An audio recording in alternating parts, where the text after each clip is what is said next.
What's up? What's up? What's up? How's everybody doing today? This is Kevin Marcus Miller, the Marketing Clarity Doc. Thank you so much for watching this video. Today is going to be an all virtual lesson, and today we're going to go over the top 10 questions you need to ask yourself before hiring anyone to help you with your business.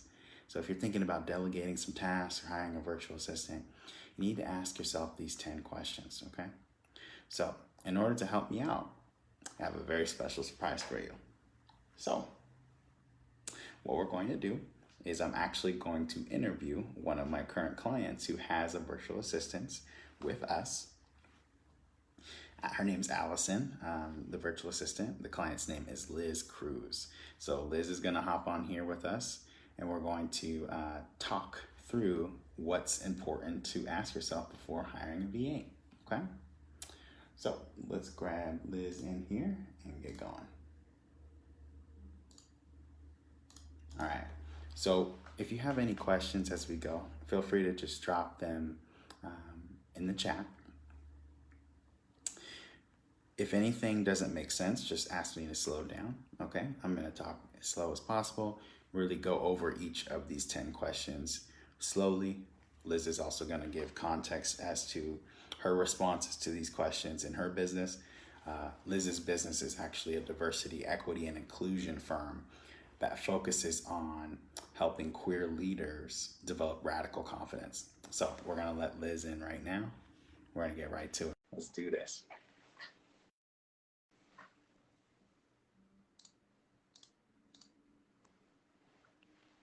I'm super excited. It's gonna be fun. Liz is awesome. You guys are gonna love Liz. Check her out as well. Her website is lizcruzconsulting.com.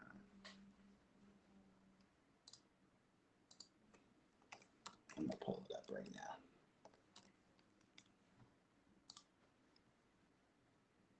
now. Okay. Yep, lizcruzconsulting.com. Yep, that's right.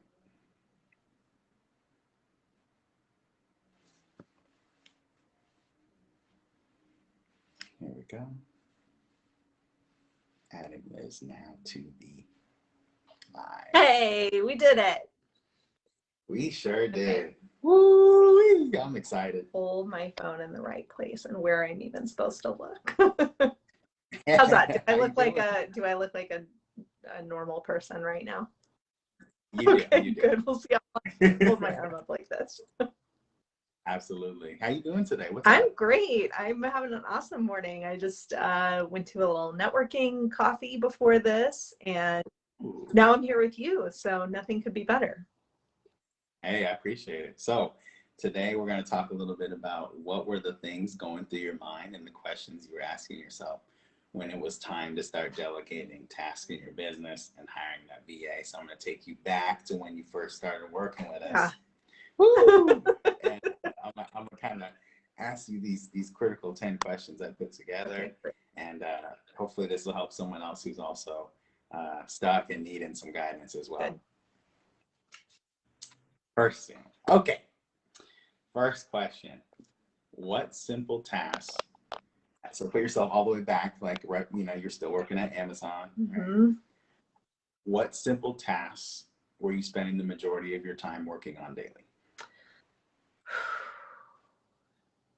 At that point, a lot of what I was trying to do before I left and went full-time in my business was just connecting with as many people as I could. So sending a lot of LinkedIn requests, sending a lot of personal messages to people I knew to start telling them about my business, but just doing a lot of outreach, a lot of searching for who I should even be connecting with. It also kind of sounds like you were still figuring out like what the actual offer is and what to say. Like what is That's right. That's right. Right. Okay. So that was not dialed in. You didn't already know like, oh, well, I want to send these type of messages and do this kind of service exactly. You didn't know exactly where that was. That's right. Okay. Okay. So for someone watching, like, how are you able to get the clarity on what your system became and what your offer was? Yeah. So some of that I had some ideas about what I was eventually going to do. I had my coaching system, like my coaching packages already defined, but I knew that I wanted to get this group going. And really it was kind of talking it through with you and thinking about, if I build the group, where will we get the clients for it? That sort of nudged me toward like, okay, I should just start building and get ready to just make it happen. Got you. Okay. I think one of the things that really stood out to me was you already had a website, you already had a pricing that you thought was good, but I think we did discover that maybe that pricing did not attract the type of clientele that you were looking for. I've actually, as I've iterated on my coaching packages, I've kept my price point the same, but what I've shifted is how many sessions are included. And so I think what that's helping me to do now is to disqualify, I think the price point is one that I think is accessible to the right client, and most of my clients are paying out of pocket. A few of them their employers are paying, but most of them this is a personal expense for them. But I think that the smaller package with fewer sessions is helping me to disqualify folks who are like maybe a better fit for my group program, right? In terms of how many hours I'm spending with them. Got it. So it was an adjustment in the offer, not necessarily the price. That's right. That's right. Yep. Very cool. Okay. So when did you first actually start the coaching practice, and then when did you walk away from the 9 to 5? Oh my gosh. Okay. Well, I started I started my coaching certification in 2018, and like February of 2018. And I started working with private clients then, just a couple at a time, just like one or two clients at a time on the. While you were at the 9 to 5, while you were at Amazon. While I was at, yeah, and 9 to 5 is like a generous way of thinking about that job. So I was working a lot. You were like a 9 to 9? Yeah, working a lot of hours.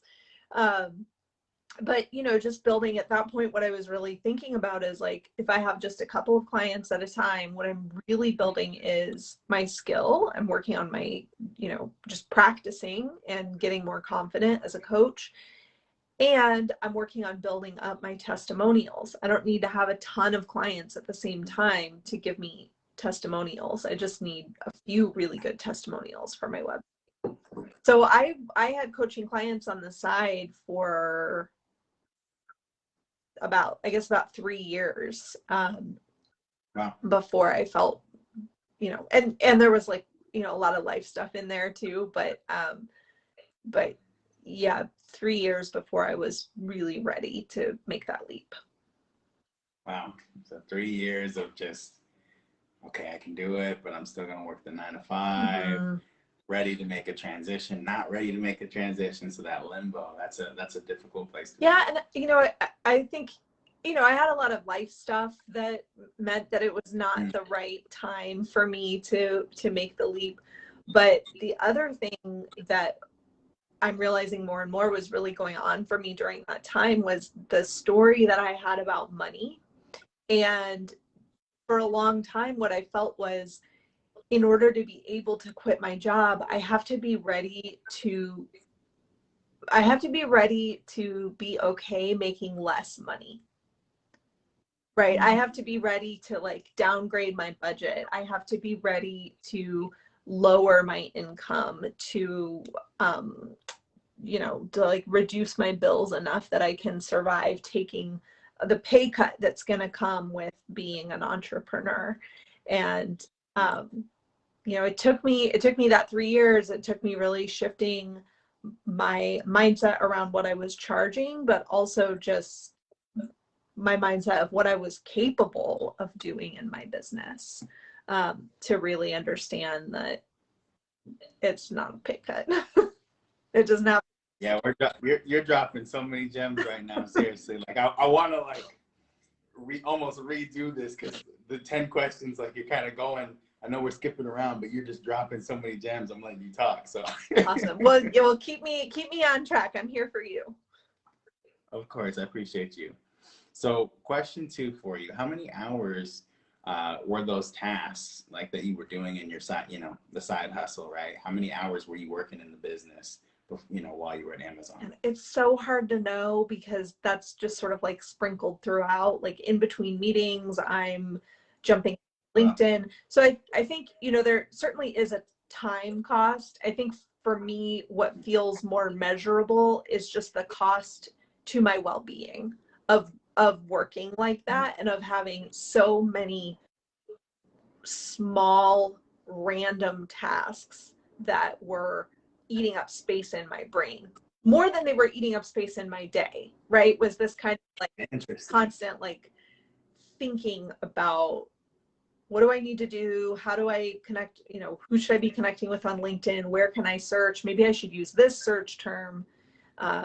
So I think that was the cost for me more than the amount of time. Gotcha. So emotional costs, a little bit of financial, but that emotional was way heavier. That's right. Gotcha. Okay. Number 3. Those tasks that were taking up a lot of your time. Would you trust the 7th grader to do those tasks? Absolutely not. Absolutely. Okay. Okay. We're going to come back to that one. Question 4. How many people during that time were helping you complete those tasks? No, nobody. That was just me. I mean, at that point, I wasn't even connected. I've spent a lot of the last few months just connecting with other coaches, other solopreneurs to kind of like share the emotional work of what we do. But at that time, but no one was hopping in that LinkedIn with you. No, that was just me. Woo. And I'm a collaborator, right? So this is something that made it really scary to quit my job, was like, I work well on a team. I work well with other people. When I get stuck, what I really need is a thought partner. And so that definitely made it scary, knowing that like, oh, I'm going to be out here all by myself. Wow. Okay. Number 5. All right. During those 3 years, on average, every single year, how much money do you think you were spending on marketing per year? Oh, I didn't spend anything. I'm cheap, Kevin. I mean, that's right. Like, it's, maybe that's not the right thing to say about myself. That's okay. Just be honest. It's just me.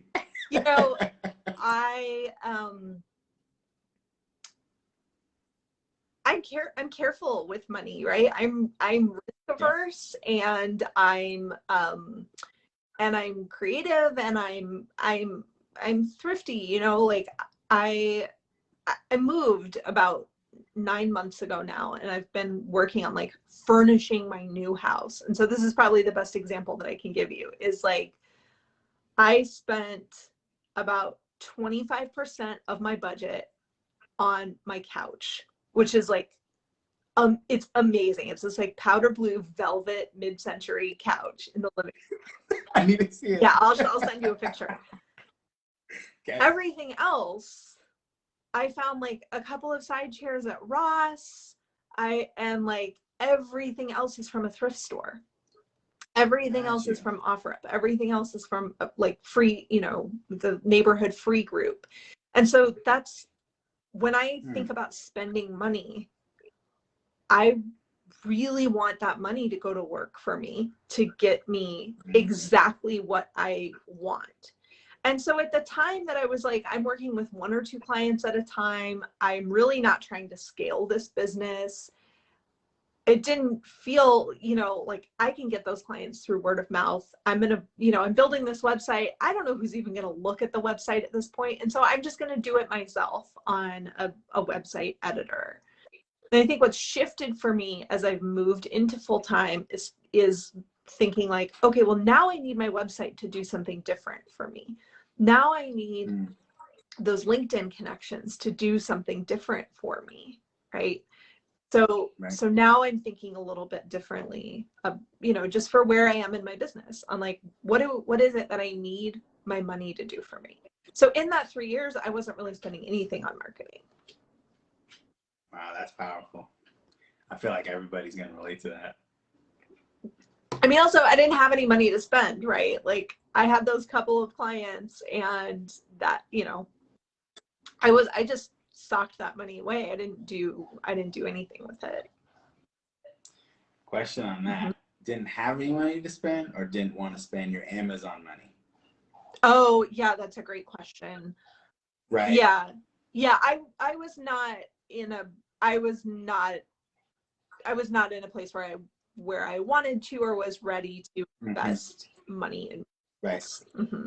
Right. Because a lot of people, they would say, oh, well, you worked at Amazon, so you were getting paid. So you had the money. You just didn't want to spend it on that at that time. Yeah. I mean, I have other priorities, right? Like my, right. I'm the main earner for my family, right? And so, even Amazon, I mean, first of all, I was in HR at Amazon, which is like we're talking about a whole different pay scale there.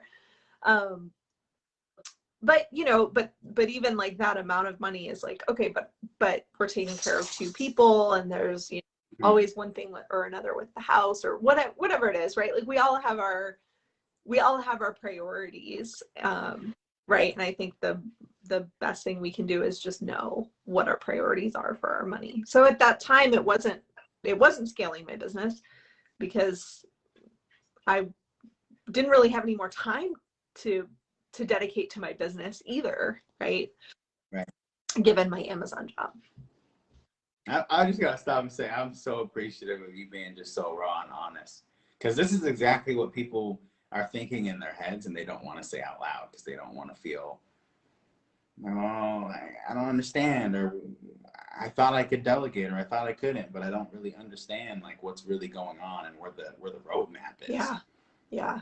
Right. Yep. So for you, somebody that successfully did it, right, making good money now, somebody that has a virtual assistant, this is so powerful. So I just want to stop and say thank you for that. Yeah, of course.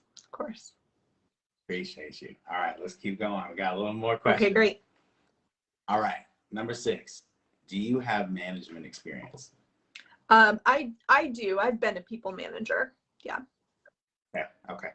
Number 7, can you afford to pay someone $10 an hour? So let's remember back then, right? Mm-hmm. Can you afford to pay someone $10 an hour for 20 hours a week to complete these simple tasks that you were doing in your business? Yes. And what I'll say about that is that I had one contracting gig, like one magical contracting gig at the end of 2020 that gave me enough money that I was like, okay, I can use this money to start my business. I'm gonna buy a computer. I'm gonna get my office set up. Where's the best place for me to spend my money as I start my business? And I was really clear that was a VA. Okay. Number 8. Were you consistent? We already kind of talked about this, but how often were you signing up new clients every month? Oh, it was really sporadic. It was really sporadic. Yeah. And now I'm 2 months post full-time employment. So I took most of the first month and just like tended to some family stuff. So, I'd still say like, I don't know that I'm at like a super regular, like I couldn't tell you like how many clients am I expecting to sign in September. I'm not there yet, but what I do have going, what Allison and I have going, is a really good rhythm of connecting with people, and just connecting with the right people who I can have coffee with or share my website. And some of those people are circling back, and we've done a lot of trial and error in the last few months in just like experimenting with what's the right way to reach out to people. We've learned a lot about my niche, my target market, how to approach them. So we're learning a ton together, but yeah, I think we'll get to a more regular place as we build systems. Too early to say because it's been like 4 weeks or something like Yeah, that. that's right. Gotcha. So how much revenue in the ballpark, you don't need to give exact or anything, prior, like when you were still at Amazon, and then now, what's the revenue difference? Oh gosh. I mean, do you mean like around my income, or what's the difference in the revenue in my business between the two? So when you were at Amazon, how much monthly revenue was coming in the business, and then around how much now? Yeah, I wouldn't even call it monthly. Like Okay, let's do annual then. That'd be better. Let's see, in like 2019, I think I had like 5 coaching clients. So call that $15,000 max, right? And then, and then 2020, I think I had another 4 or 5 clients I worked with, and then I had that contracting gig. And so that, that put me up into like 75K last year in my business. Right. So it's just really it's been kind of all over. That's a huge mindset shift too, not just financially, but making that kind of money in an actual business. It's like that very validating. Yeah, that's right. And, and now I have some contracting work that I'm doing that's kind of carrying me through. But, I'll make $100,000 in my business this year. Wow. And that's unbelievable. 15 to 100K. Yeah, wow. It's bananas. And what I will say, so Allison and I have been doing for people that don't know, who's Allison's my VA. She's the best. Yes. She's the VA. Allison was hired by our team at All Approach, and Allison works 20 hours. Yep, 20 hours per week or so. 15 with me and 15 with Jen. Yeah. So I have another. I have a partner I do work with who is also a client of Kevin's, and we have the same VA, which is great because we're actually working on a bunch of different projects together. And so Allison has been doing a ton of outreach and helping me connect with people. And actually, because of this contracting work I'm doing, we've been able to kind of like take our foot off the gas on sales a little bit. Right. Validate the offer. Right. And like spend some more time focusing on like, stuff like, okay, I have this Word document that I send to people that's a questionnaire, and what I want is a fillable PDF. And I'm just going to kick that over to Allison, and she's going to design it and set it up for me. Nice. I'm teaching her right now about like my coaching client onboarding process, some of the assessments I do, how can I get her set up to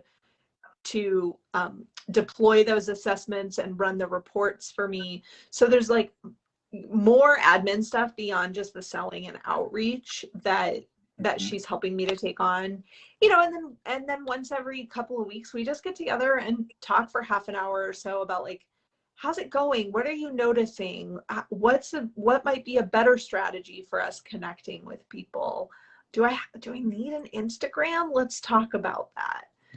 And she's been just an amazing thought partner to me in like thinking through and kind of keeping track of all that data that was taking up space in my head before. That's incredible. So like, I don't even know how many people we've reached out to on LinkedIn, and I don't need to know. Right. And she lets me know. She's like, hey, here are 3 people in your LinkedIn inbox that I think you need to connect with and have a cup of coffee. And I don't have to think about that stuff, which is amazing. Wow.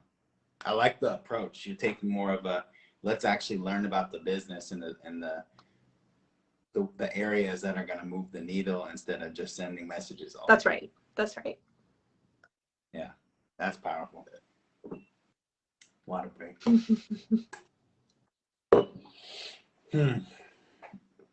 So the reason I asked you those 10 questions is because a lot of people that are considering delegating their tasks, they get through about halfway and then they realize that they have to be a lot more honest than they wanted to be, like about their priorities. Yep. Right. Yep. And so I remember for me, my priority in my business prior to having a sudden cardiac arrest was, I like the fact that people see I'm in a movie or whatever, but I could care less about my business or whatever. It's just a side hustle, so I'm not going to invest in that. It's an afterthought. Mm-hmm. It's not a priority for me.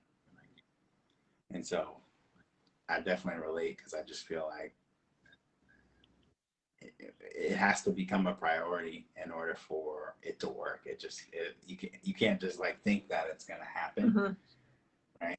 And there's a lot of things that people need to consider before they ever ask someone to come into that orbit, that ecosystem. It's also not healthy, right, to bring someone into chaos in that way. Yep. And we never really think about what that shrapnel is going to look like in the universe. So, yeah. I'll also say, my clients are leaders, right? And so, of course, delegation comes up a lot. And the other thing I'll say about delegation is like, it's a place where like we as leaders really have to flex our emotional intelligence. And you asked if I have people management experience, and I do. I don't manage Allison though. I partner with her, right? So that's powerful. Can you explain that? Like, break that down. Yeah. So I think about like there are a couple of different things that a leader has to do, right? And some of it is you got to like keep track of performance. If you're in an environment where you have to keep track of how much time people are working, there's sort of like the managing the work, right? Which is not really the exciting part of leadership. The exciting stuff is when we get into like, what can this person do? How can I support this person in like really unleashing their capability, right? And that takes trust. It takes empathy. It takes a lot of flexibility. It takes willingness to listen. It takes moving out of our own way. Right?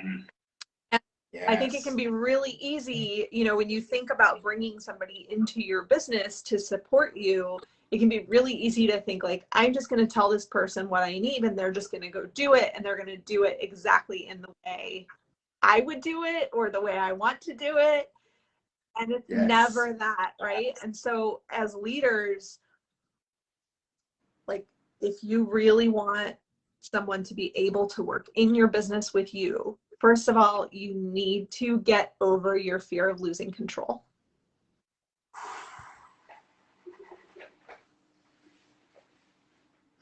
You're dropping bombs today. You cannot be afraid, right? And if there's something that you're like, if this isn't right, it's gonna give a bad customer experience, then know what that is and put in a guardrail, right? So I have a really specific voice when I write to my clients, when I write on social media. It's really important that my voice comes through. It cannot sound inauthentic in any way. And so Allison and I have a system where she drafts things for me. She drafts my documents, my social media posts. She sends it to me, and I then go through and just tweak it to make it fit into my voice. So I don't need to be attached to what's the content, what's the strategy, what are we going to post? Do I need to go find a quote to post on LinkedIn? Allison does all of that. And then we work together to make sure that it's in my voice. So, you can always build a guardrail, but you cannot be afraid of handing something over and knowing that like it's not always going to be done exactly the way you would do it. And that's because you've got another human being involved, right? So you just need to build that relationship with that human being. Never hire a VA unless you are okay with things going wrong for a while. Yeah, that's right. Period. If you're afraid of losing that control, you should not be managing a team, whether it's, you know, overseas, US. You just really should not be managing a team if you're afraid of losing control. That's right. And you know, you need to also be willing to be really honest, to give a lot of feedback, right? To give straightforward feedback and say, you know, great, here's what I liked about what you did. Here's the part of it that doesn't work for me. Let's take a stab at it. And I think if you're ready to do those things, then you're ready to get a ton out of working with a VA. 100%. 100%. Yeah. Liz, thank you for dropping these gems. Yep. You know we got to do this again, of course, for the people. Why don't you tell everybody how they can connect with you, exactly what you do, and we'll wrap up. Yeah, please. We will definitely talk again. So please find me, everybody, at lizcruzconsulting.com. Cruz is C-R-U-Z. And you can find me there for leadership coaching. My focus is on working with queer or LGBTQ plus leaders, but I've worked with leaders all over the place in all kinds of different industries. So I'm open for the right clients who want to work on building emotional intelligence. And then I also work with teams, organizations that want to be more effective, want to bring more emotional intelligence skill.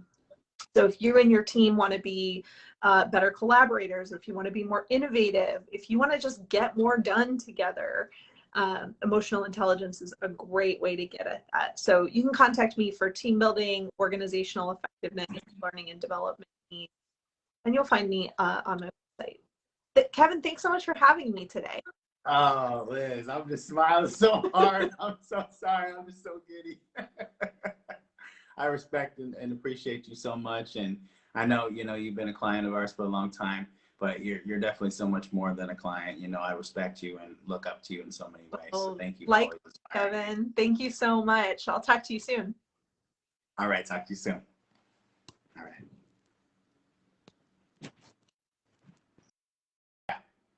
Noble Woods, what's going on? I appreciate you. Thank you. So Liz Cruz has a virtual assistant. Notice that when we went through the 10 questions, right? It was really critical that Liz was honest about where she was at before she hired a VA, right? So we walked all the way through the process of the 10 questions you need to ask yourself before ever considering delegating any of your tasks, right? Whether that's in the US or overseas. The most critical thing, the thing I loved about Liz that she said was so honest, is that if you are afraid of losing control, so if you're afraid of delegating something and it getting done wrong and you losing control, you should not be hiring a team. That's not your lane. So you have to be in a mindset where things are not going to go exactly how you see, right? You are going to lose control of how the task gets done, right? So appreciate everybody listening in. This has been an all virtual lesson. And I'm also going to post these 10 questions here and add this to the guides in the group for our all virtual Facebook group. If you have any questions, feel free to reach out. If you're looking for a virtual assistant and feel like after watching this video that you're ready, that your mindset's right, that your business is a priority, feel free to reach out to my staff. You can reach us, any of the admins in the group. You can also reach me direct, Kevin Marcus Miller, the Marketing Clarity Doc, allapproach.com. Thank you so much, everyone, for your time today. And I hope this was valuable. And thank you, Liz.